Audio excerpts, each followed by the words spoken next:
ஒரு யூத கோவில் இருந்து தான். அது யூதர்களின் மடமாகவும் இருந்தது. அங்கே ஒரு தலைமை குரு, அவர் ரொம்ப கண்டிப்பானவர். அந்த கோவிலை ஒட்டி ஒரு தோட்டம். ஒரு நாள் காலையில் அந்த தோட்டத்தில் 2 இளம் யூதர்கள் நடந்து போய்கிட்டு இருக்கிறாங்க. காலையில் 1 மணி நேரம், மாலையில் 1 மணி நேரம் அவங்க அந்த தோட்டத்தில் நடக்கிறதுக்கு அனுமதி உண்டு.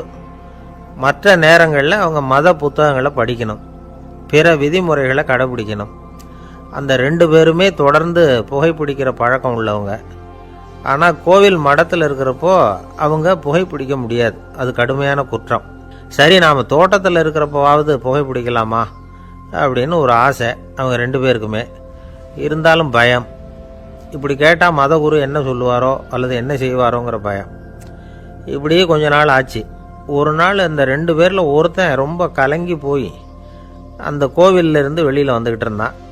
வந்தவன் நேராக தோட்டத்து பக்கம் போனான். அங்கே இன்னொருத்தன் ஆனந்தமாக புகை பிடிச்சிக்கிட்டு இருக்கிறான். அதை பார்த்து தான் இவனுக்கு அதிர்ச்சி.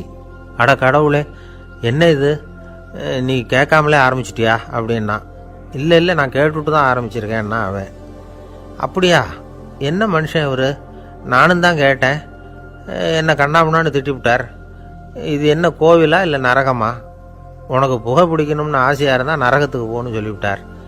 அது சரி, உன்னை மட்டும் எப்படி அனுமதிச்சார் அப்படின்னு கேட்டான் இவன். அவன் சிரிச்சுக்கிட்டே, நீ எப்படி கேட்ட சொல்லு அப்படின்னா. நாம் இந்த தோட்டத்துக்கு வர அனுமதிக்கப்பட்டிருக்கிறதே ஜபத்துக்காகத்தானே, அதனால் நான் ஜபம் சொல்லும் பொழுது புகை பிடிக்கலாமா அப்படின்னு கேட்டேன்.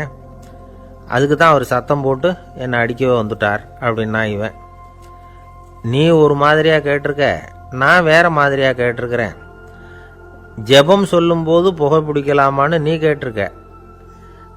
ஐயா, புகை பிடிக்கும் பொழுது ஜபிக்கலாமா அப்படின்னு நான் கேட்டேன்.